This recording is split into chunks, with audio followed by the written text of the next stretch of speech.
Welcome to Lecture 30, First Order Nonlinear Differential Equations, How to Tame the Nonlinear in 5 Easy Pieces. So let's take a look at a first order nonlinear differential equation. Such an equation is really quite general. It just says dy by dt is some function of t and y. Now we're going to rewrite that function of t and y as minus m of t and y divided by n of t and y, because then we can rewrite this as m of t and y dt plus n of t and y dy.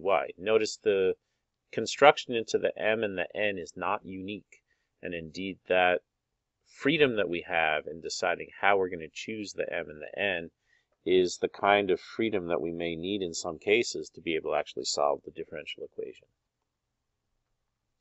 So in general, we don't have a way to directly solve these problems, but there are 5 specific forms where we know how to solve them, and those are the ones we're going to go over in this class.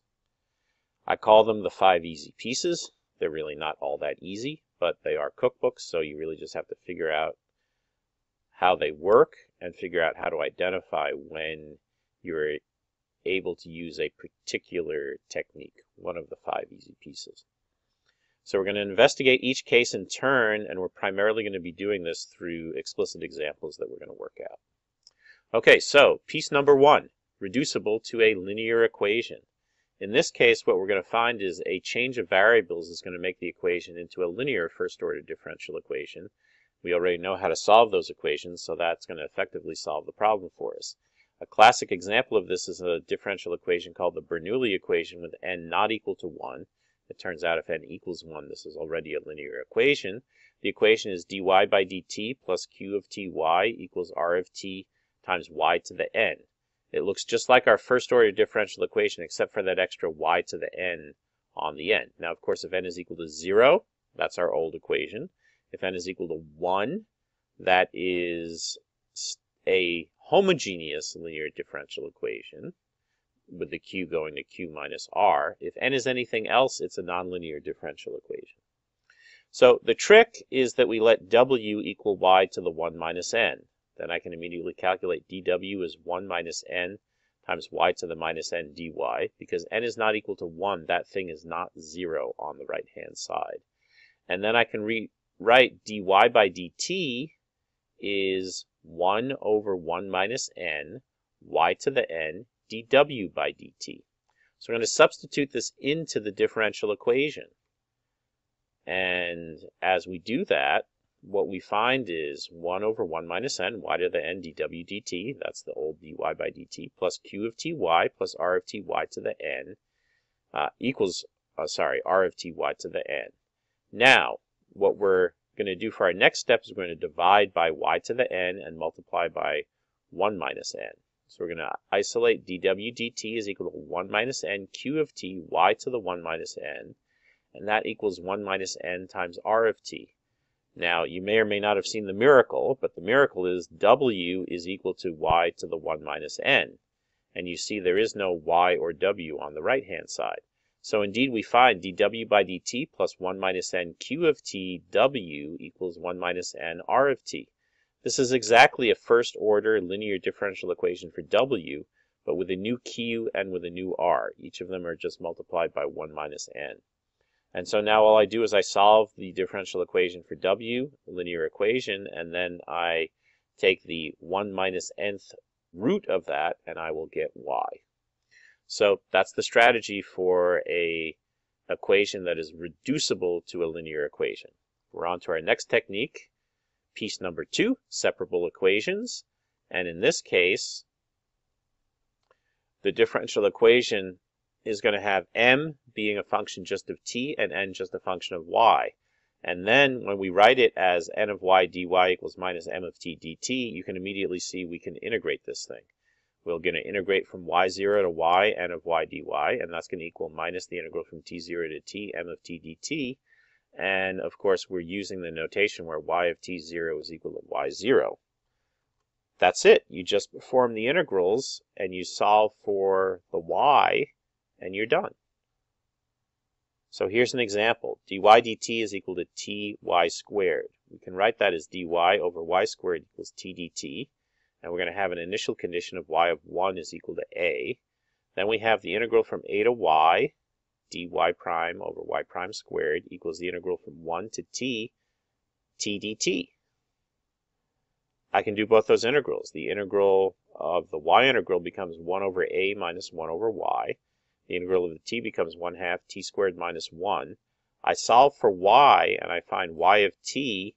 You have to go through this algebra, so please do it. You find y of t is equal to 2a divided by 2 plus a minus at squared. All right, let's check that. If I set t equals 0, I get y of t is equal to a. That's what it's supposed to equal. And then if I look at the derivative of y with respect to t, I'll get a 2a divided by the 2 plus a minus at squared quantity squared, and then I have the derivative of minus at squared. That derivative is equal to minus 2a. And so the minus signs cancel, and I'm left with a 4a squared t over 2 plus a minus at squared quantity squared. Well, let's take a look at what is y squared equal to. Well, y squared is equal to 4a squared over 2 plus a minus at squared quantity squared. So this answer is just equal to t times y squared. But that's what our differential equation said the derivative of y with respect to t was. So we have verified that this equation actually works. Okay, on to our third piece, reducible to separable. So in this case, m and n are going to be what are called homogeneous functions of degree k. What that means is if I take m and multiply both of its arguments, t and y, by some number lambda, it will give me lambda. I can factor out a lambda to the k times the original function m of t and y. And the same thing is true for the n function with the same k. So remember, lambda is a number, that's the scaling factor, k is a power, and when that happens, we call these equations homogeneous of degree k. When that occurs, what we're going to do is we're going to let y of t equal t times u of t. Then dy by dt is equal to u of t plus t du dt, and the differential equation becomes m of t, remember y is equal to tu, m of t tu plus n of t tu times the derivative of y with respect to t, which is u plus t du by dt. That whole thing is equal to 0. Now what we're going to do is we're going to use the homogeneity. M of ttu is t to the k m of 1u, and n of ttu is t to the k n of 1u. And so now what we're going to do is we're going to isolate all the terms that have u onto one side and all the terms that have t onto the other side. We're first going to divide both sides by t to the k because that factors out. And then we're going to isolate, and we're going to find that dt divided by t is equal to minus n of 1u times du divided by m of 1u plus u n of 1u. Now notice, the left-hand side is just a function of t. The right-hand side is just a function of u. So now I can integrate both sides. Now the integral of left-hand side is trivial. It's going to be logarithm of t over t0. The integral of the right-hand side, I don't know exactly what that is. I have to write it as a general integral. It's going to be an integral from u0 to u du prime of n of 1u prime divided by m of 1u prime plus u prime n of 1u prime. And I'm now introduced this notation where u0 is y of t0 over t0, because that is what u of t0 would equal. And that's it. You just have to evaluate this thing. Okay? Let's take a look at an example and see how this will work. So our example is t squared plus y squared plus 2ty dy dt is equal to 0 with y of t0 equals y0. And we're going to want just the solutions where y of t is greater than 0. Okay, so m of ty is t squared plus y squared, n of ty is 2ty. Both of these are homogeneous of degree 2. So we can apply this technique. We're going to find log of t over t0 is integral from u0 to u du prime of n of 1u prime, that's going to be 2u prime, divided by m of 1u prime, that's going to be 1 plus u prime squared, plus u prime n of 1u. That's going to give me a 2u prime squared. And so it's going to be 2u prime over 1 plus 3u prime squared.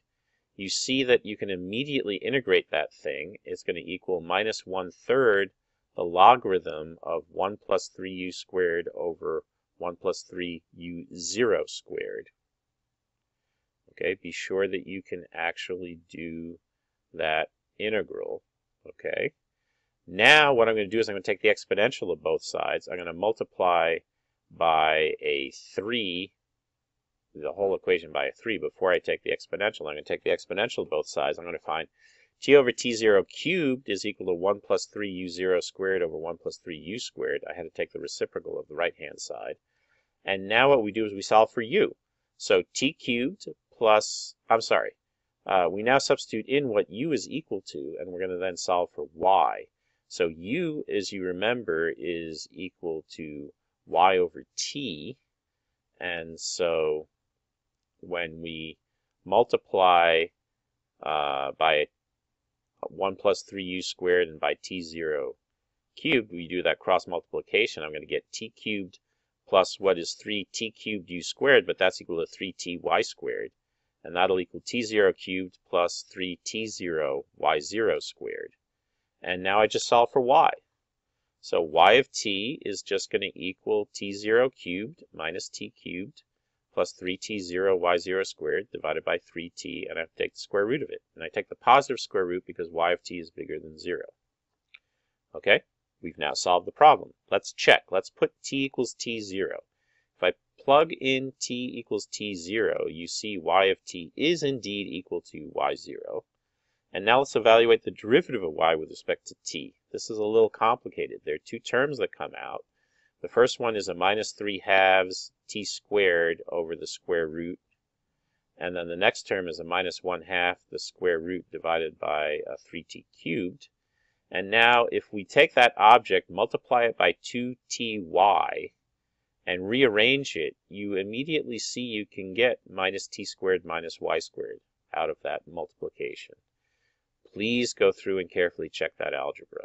Because of that result, that's actually our differential equation, and so this does solve the differential equation. But you really need to go through that algebra yourself. I can't really talk you through it. You need to go through that algebra to verify it, to make sure that you understand exactly how this works and verify that this does solve this differential equation. Okay, we're over the hump. We're on to our fourth easy piece, the exact differential. In this case, what we have is m of ty is the derivative of f with respect to t, and n is the derivative of f with respect to y. It's the same common function f of ty, so that then I can write my equation as df by dt times dt plus df by dy times dy. That's the same as df equals 0. And that means that f is a constant. So because f is a constant, we simply set f of ty equals f of t0 y0. And we just solve for y. That's all that it is. This is in some sense the easiest one that we can solve. So here's an example of it. T squared plus y squared dt plus 2ty dy equals 0.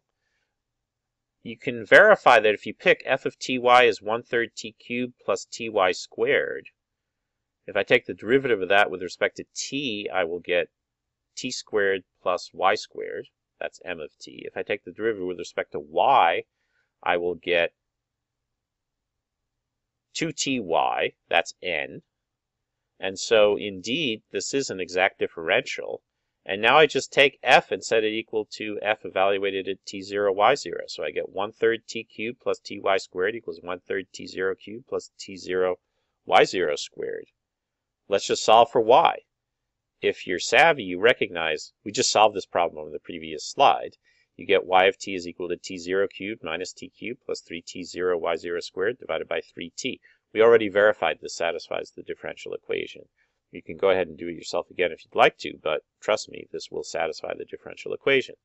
And so this is really, whenever you get this nice exact differential form, that's really the best way to go for trying to solve this equation. Okay, we have one more easy piece. This is a situation where we're reducible to that exact case. So remember, I told you that when we write f as m over n, there is some ambiguity. I can multiply m and n by any function that's non-zero. Any q of t and y I can multiply by. So we now have the freedom of introducing what is called an integrating factor, such that df dt equals q times m and df dy equals q times n.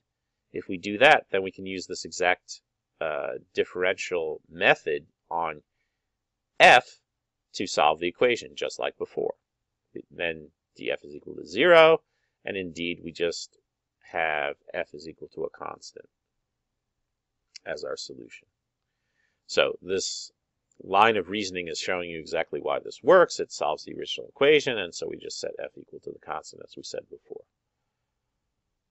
All right, so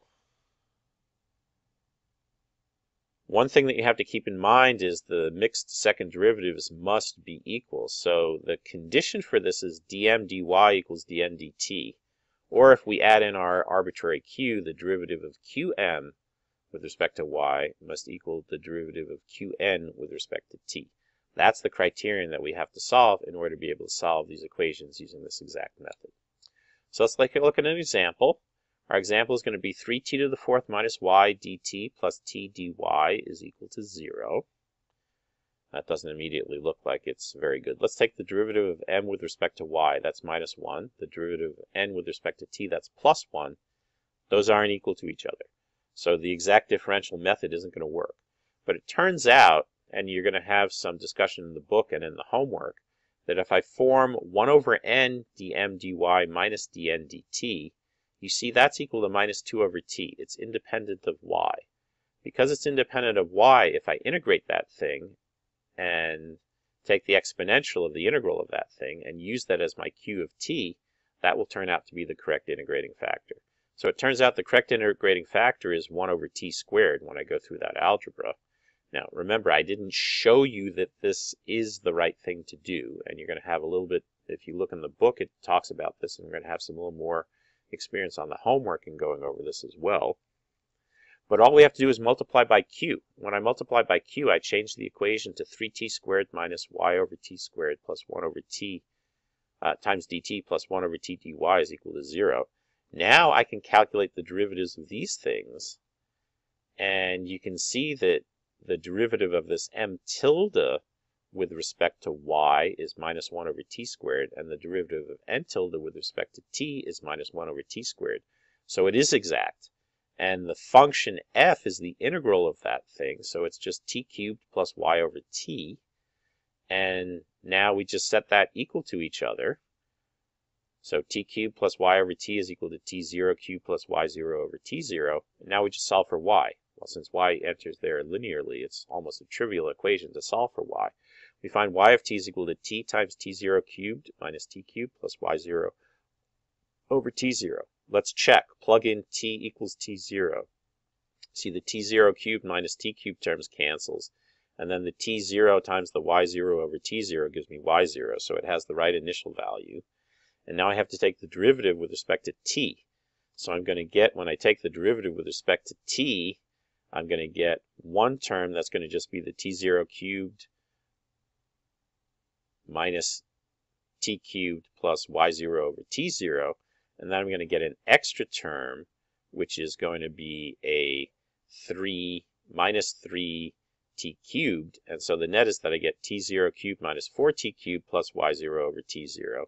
Now if I take that and I multiply it by t, you immediately should be able to recognize that that is equal to minus 3t to the fourth plus y. And indeed, that's exactly what it needs to be to solve this differential equation. So we have checked and verified that this differential equation is solved as well. Okay, that's it. Those are the 5 easy pieces, or 5 not quite so easy pieces. The challenge is, of course, to remember the different techniques that are used for solving these different equations, and then recognizing when a differential equation falls into one of these categories, and then carrying out the solution in the case where it does. And it turns out that doing this is really not a trivial thing. It often requires lots of algebra. Sometimes you've got to evaluate a number of different integrals, so you got to get your calculus in there as well. But in principle, it is just a cookbook. It's just a cookbook method And so it is something that you should be able to verify and evaluate and put into your bag of tricks for things that you can use to solve different kinds of equations.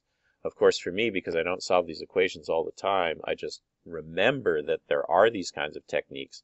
And then when I run across one of these differential equations, I just have to pull out a book and say, okay, is it this method? Is it this method? Is it this method? If it turns out that none of those methods work, then I kind of throw up my hands and say, I don't know how to solve this equation, and then I'll have to solve it numerically. So that's probably going to be the same thing that you're going to have to do as well when you run across these things. But of course, most of the problems you're going to encounter in physics classes are going to be ones that can still be solved analytically. It's when you start working in research that you just get some equation that is what it is, that you have to start worrying about, okay, what are some other techniques I can use to solve this, because I can't use any of these known techniques to get an analytic solution to the problem. All right, that's all that I have for Lecture 30, Nonlinear First-Order Differential Equations.